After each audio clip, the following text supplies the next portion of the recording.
Today on Hearts of Heroes, extreme weather leads to some extreme rescues. Something came through the window and hit me in the back of the head and launched me and my son across the restaurant. Summer camp counselors have to think quick to save a group of children. All you could hear was upstairs is like the Coliseum roof getting ripped off. And one of the worst wildfires in California history is set off.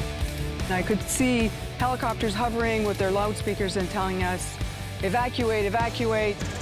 That's what our first responders do. Everything they can to save you.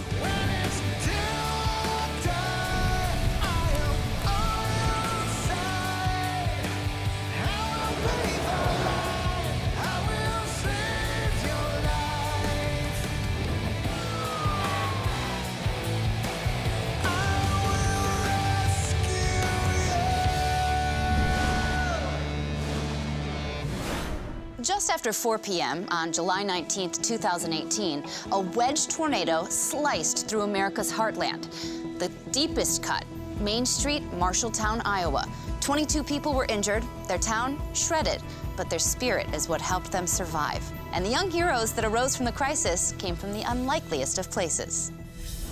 Marshalltown is a small, rural community of 27,000 people located about 50 miles northeast of Des Moines, in the heart of Iowa cornfields.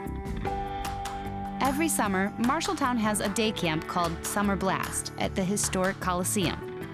When you drop your kid off somewhere, you don't always think you need somebody to take care of them, but you do. Fortunately, Summer Blast is run by dedicated camp counselors Alyssa and Deshauna. But little did they know, what seemed like a typical summer day would change their lives forever.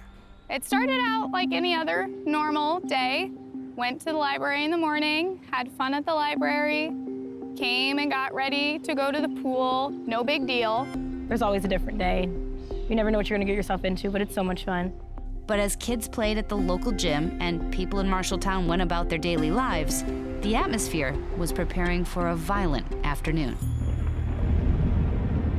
I walked out and I saw the skyline, and it did not look very good. What Alyssa didn't know was that there were multiple tornadic storms marching through Iowa that day. A tornado is basically a rapidly rotating column of air which typically forms out of thunderstorms when warm, moist air collides with cool, dry air. The severity of tornadoes are measured on the enhanced Fujita scale from EF0 to EF5, the worst of which features winds beyond a devastating 200 miles per hour. Sirens went off, then we had a couple of deputies, I think, were spotting it. 2 tornadoes were captured on video. Local news was showing them. The tornadoes were heading in the direction of Marshalltown. When I looked up, I saw clouds I'd never seen. They were racing back and going in a circle. With the tornado a few blocks away, camp counselor Alyssa quickly takes charge and ushers the kids to the safest place available, the basement of the Veteran Memorial Coliseum. Even when I was down in the basement, I didn't realize what was gonna happen until Alyssa had ran down to like the top of the steps and she goes, "There's a tornado." Just something in me decided I needed to tell them that we need to get down on our knees and cover our head. And right when they were done, the tornado hit.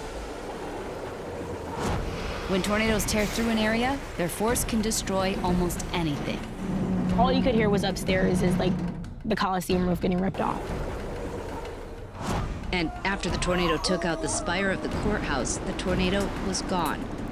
But it left behind epic devastation. As Alyssa moved all the children out of the damaged Coliseum, Rusty Mason was left wondering if his daughter Emerson had survived. I hopped in my truck, headed for the Coliseum. I couldn't get there, so I parked 3 blocks away and just started running. As I got closer and closer, when you see the destruction, and you see the bricks,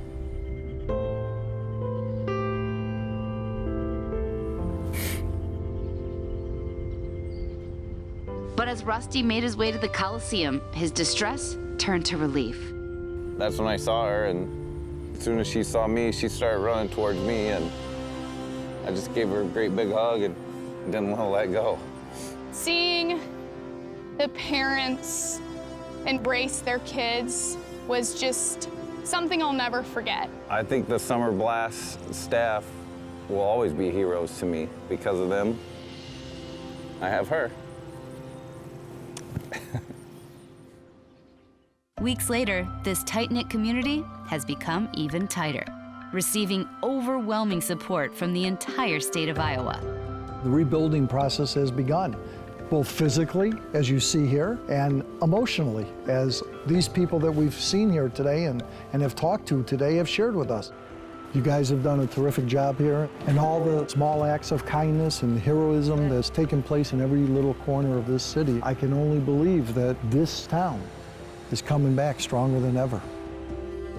And because of the quick response of the people like Alyssa and Deshauna, the lives of the children of Marshalltown were saved, something that could never be replaced. Coming up, high winds and years of drought set off a catastrophic wildfire. I'm like, we're gonna die. We're gonna die. Like, this is it.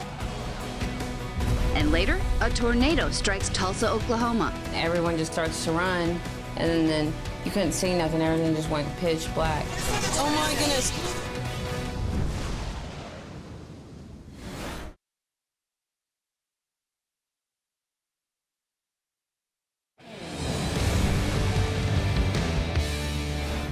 Wildfires are one of the most feared natural disasters on the planet, and rightfully so. They can move erratically and at a screaming pace, so it's no wonder it could be easy to be caught off guard, caught up, and in need of rescue.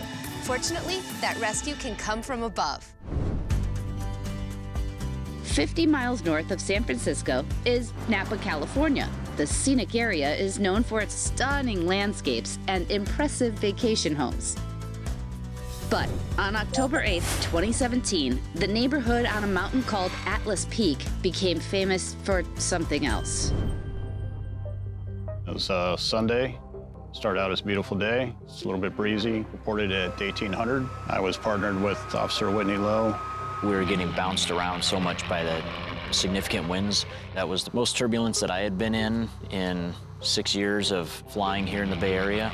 And it just didn't make sense to keep flying in that bad of winds without a call. And so we headed back towards the Napa airport. Then about 9:45-ish, there was the initial call for a structure fire just north of us in Atlas Peak. As officers Gavitt and Lowe were flying back to Napa, they got a radio call from another CHP pilot, Jan Sears. Jan told us over our in-house air-to-air frequency, hey, you guys should start up here. This is turning into a big deal. Once the fire started, the combination of dry air, high winds, and miles of wooded hills produced an unstoppable blaze that was incinerating everything in its path. 5 Davidson, I'm being advised that the expo is open for evacuees. They'll hold up to 1,000 people, and they can open up another that can hold 200 if needed. Philip Dahan and his wife, Linda Savoie, were at their home in Atlas when the fire broke out. I went to the window and I just saw this huge orange glow. I could see helicopters hovering with their loudspeakers and telling us, evacuate, evacuate. They immediately headed down the hill, but soon they faced a terrifying predicament. Down power lines and flaming trees blocked the only road out. There's just no way. Not only were they trapped on the mountain, but there was no way for fire trucks to get in. They would need some other way out. One of the nice things about helicopters is that we can usually land most places that are inaccessible otherwise. Officers Gavitt and Lowe began performing emergency air evacuations, but they could only carry out 4 passengers at a time.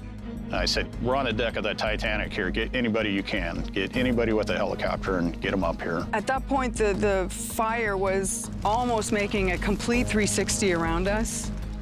And so it became very apparent to us that there was no way off this mountain and that it was just a matter of time. I'm like, we're gonna die. We're gonna die. Like, this is it. However, a beacon of hope was on the way. I see these little lights. I'm like, what is that? And I see it's a helicopter and it's landing.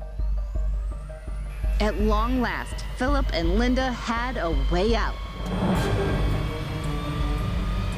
However, their nightmare wasn't over yet because the turbulence made the flight a life-threatening ordeal. Pete kept us in the air, which was no small feat that night. It wasn't pleasant flying at all, just huge updrafts, downdrafts. Anytime I would peek, it would just make me freak out just to see all those flames everywhere. They were so calm about it. And all of that, I just assumed was routine. Didn't realize that this was quite an experience for them as well. Strongest, worst conditions, I've ever been in. 14 harrowing minutes later, the helicopter landed at the nearby Queen of the Valley Hospital. Landed safely, got out, and I wanted to kiss the ground. Instead of kissing the ground, I hugged Whitney instead. Those men are incredible for what they did that night. They risk it all. Whitney has 5 kids, and Pete has 2, and they're both happily married. They have reasons to celebrate life, and here they were prepared to give it all up for strangers like us. Coming up, a quick spin-up, a twister in Tulsa, Oklahoma. I kept hearing my son screaming. Everyone just kind of just starts to run. Plus, a community in Virginia feels the wrath of Mother Nature. It was crazy. You could just feel how powerful it was. But first, here's something you can do for the first responders in your town. Receiving a letter in this day and age is rare. However, a handwritten letter is one of the most genuine ways to show someone how grateful you are for them. Whether by protection, rescuing people from harm's way, or administering first aid, our job is to help you and keep you safe. A small gesture of thanks can mean the world to those brave men and women in uniform who risk their lives each and every day. So, if a first responder completely rocked your world, or even just to say thanks, send them a letter to spread gratitude for our heroic first responders.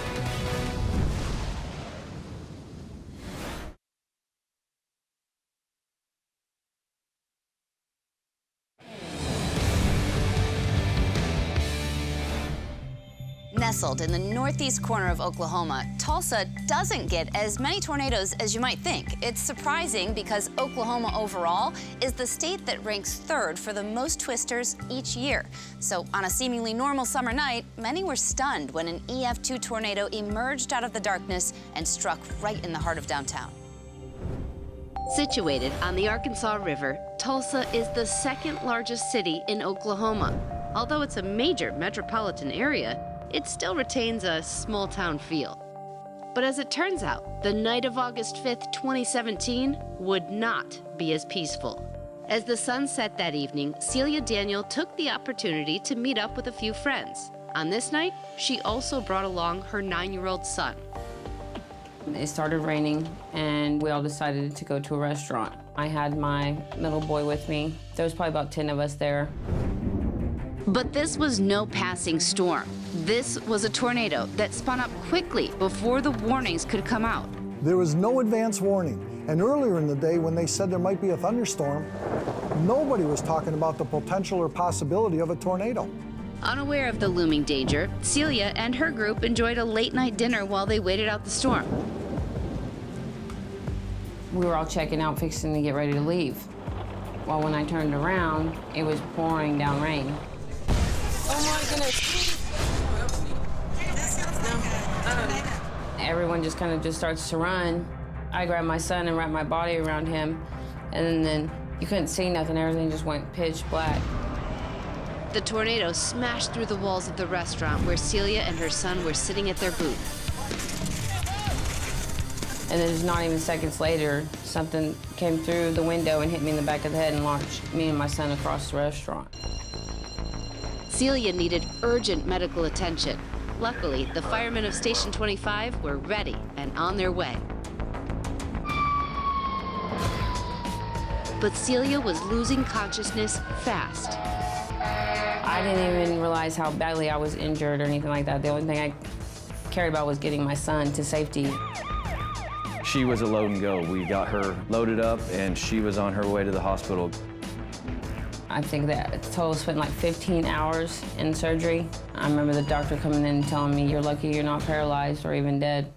Celia was indeed lucky to be alive, but still faced a long road to recovery. I had to literally sit up for 3 months. Couldn't bend my legs, nothing like that.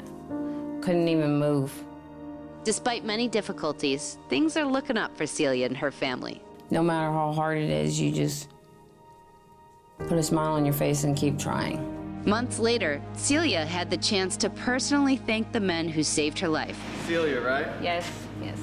It's good to meet you. Were you one of the firefighters? Yes. Me and Travis were the ones that you initially saw first that opened the door.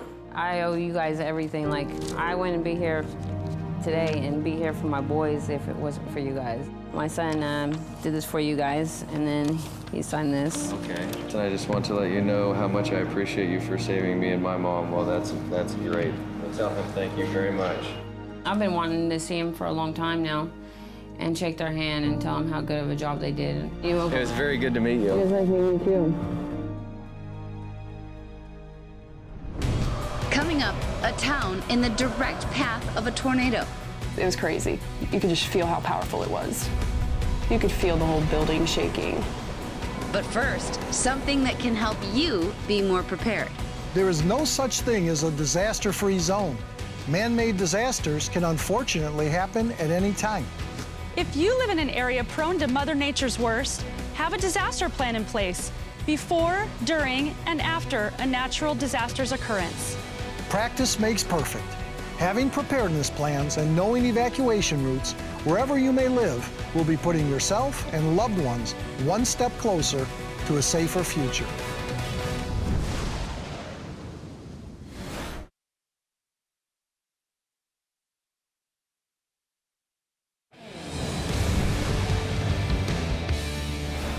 Hurricane Florence is one of the most destructive storms in recent history, submerging parts of North Carolina in more rain than that state had ever seen from a tropical cyclone. Millions of Americans were impacted by those floods, and so many more were left without power. But as Hurricane Florence moved north, a new threat was lurking. Founded more than 300 years ago as the first commercial producer of coal in the United States, Midlothian is an unincorporated suburb of Richmond, Virginia.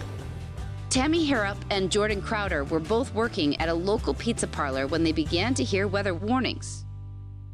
The sky was dark. It was raining so hard. We had gotten several alerts that day that kept saying, danger, take shelter immediately. You're looking, nothing's happening. So at this point, I kind of wasn't paying attention to them anymore, to be honest with you. As the winds outside were picking up, customers were getting nervous. They walked out the front door, walked to the edge of the sidewalk, and they almost immediately came flying back in. They said that they saw trash flying in the air. But then they took a second look, realized, oh, it's actually a tornado. And he started running to the bathroom, but I told him, you know, hey, we shouldn't go in the bathroom. That's not the safest place we could be. The back hallway is nothing but cement, so the safest place for us to be is in that cement hallway. Moments later, a tornado ripped through the shopping center. The people in the pizza parlor took refuge in the hallway, hoping that would be enough to keep them safe. And I was like screaming, like, hey, come on, this could get really bad. You could feel the whole building shaking, and I knew something was wrong at that moment in time. It was crazy. You could just feel how powerful it was. Just like that, the lights went out, and then it just got quiet as a mouse. And you're just looking at each other like, what happened? Once the tornado was a safe distance away, the employees and patrons of the shopping center emerged, slowly realizing what they had just survived. All of our doors got ripped open. There was cars that had been lifted and dropped, rooftop air conditioning units picked up and just thrown across the parking lot. Somebody has to go out and address these issues, and that's us. First responders were on the scene immediately, securing the area and helping people get out. Close it down and get out. Close it down and get out. They were here quick. They were very calm, controlled the situation. They handled the situation very well. Following the tornado, shop owners were anxious to survey the damage. We had very minimal damage. There was a little damage to some of the patio stuff outside. There was some roof damage. We had to replace air conditioner units. The people of Midlothian saw firsthand the destructive power unleashed by the tornado. They also saw the dedication of the first responders who were called into action that day. These people selflessly run in and put themselves in harm's way at our benefit. I like brotherhood, and there's no greater brotherhood on the planet than the fire service.